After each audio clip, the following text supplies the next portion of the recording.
2 match হাতে রেখে Spanish লা লিগায় আবার রাজত্ব কায়েম করলো বার্সেলোনা। রোমাঞ্চকর কাতালিয়ান ডার্বির স্প্যানিয়নের বিপক্ষে 2-0 গোলের জয়ে শিরোপা নিশ্চিত করেছে হ্যান্সি ফ্লিকের দল।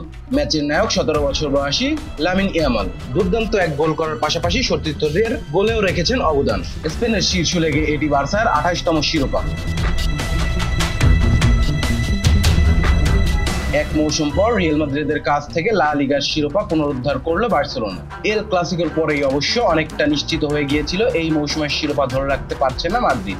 আরসিডি স্টেডিয়ামের মাঠে তরুণ দলের উপর ভর করে প্রথমার্ধে অবশ্য খুব একটা সুবিধা করতে পারেনি বার্সেলোনা। 7ম মিনিটে খেলা কিছুক্ষণ বন্ধ রাখতে হয় এক অনাকাঙ্ক্ষিত ঘটনার জন্য।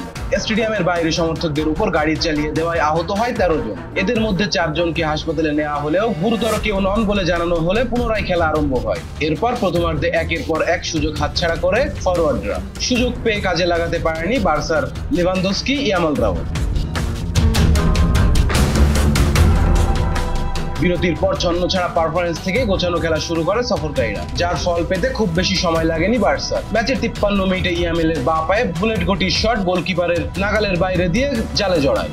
এরপর 80তম মিনিটে ইয়ামেলের ফাউল করে সরাসরি লাল কার্ড দেখে মাঠ ছাড়েন স্বাগতিক ডিফেন্ডার লিয়ান্দ্রো কাব্রেরা। এতে 10 জনের দলে পরিণত হয় এসপালিওনকে আরো চাপে ধরে বার্সেলোনা। এরপর যোগ করার সময় ইয়ামেলের পাস থেকে ফার্মিন লোপেজ গোল করে ব্যবধান দ্বিগুণ করে।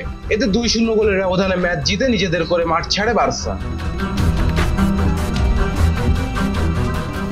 এই গোলের মাধ্যমে 17 বছর বয়সী ইয়ামাল সব প্রতিযোগিতায় মিলে বার্সার হয়ে 53 ম্যাচে 17 গোলের পাশাপাশি করলেন 25টি অ্যাসিস্ট। নতুন জার্মানি কোচ হ্যান্সি ফ্লিকের প্রথম মৌসুমে লা লিগায় কোপা দেল রে এবং স্প্যানিশ সুপার কাপ নিয়ে বার্সা নিশ্চিত করলো ঘরোয়া ট্রাবল। এল ক্লাসিকোর 4 ম্যাচে রিয়াল মাদ্রিদকে হারিয়েছে তারা। ম্যাচ শেষে ফ্লিক বলেন, আমরা সবসময় ইতিবাচক ছিলাম। জানুয়ারিতে সুপার কাপ জয় আত্মবিশ্বাস বাড়িয়েছিল। খেলোয়াড়রা নিজেদের সেরা ফর্মে পৌঁছেছেন, অনেকেই উন্নতি করেছে। এই জয় বার্সার জন্য ইতিহাসও। 21 শতকে তৃতীয়বারের মতো তারা স্পালিওনের মাঠেই চ্যাম্পিয়ন হলো। 23 সালেও তারা এখানেই শিরোপা জিতেছিল। তবে শিরোপা জেতা সেভাবে উদযাপন করতে পারেনি বার্সেলোনা। 23 সালে উদযাপনের সময় ক্ষুব্ধ স্পালিওর ভক্তরা মাঠে ঢুকে পড়েছিল। এবার কিছুটা হাতাহাতি হয় খেলোয়াড়দের মধ্যে। এই জয়ে লা লিগায় 36 ম্যাচে 27 জয় ও 4 ড্র নিয়ে 85 পয়েন্ট হলো বার্সেলোনা। সমান ম্যাচে 78 পয়েন্ট নিয়ে দ্বিতীয় স্থানে আছেন Real Madrid. Rezan Islam, B sports.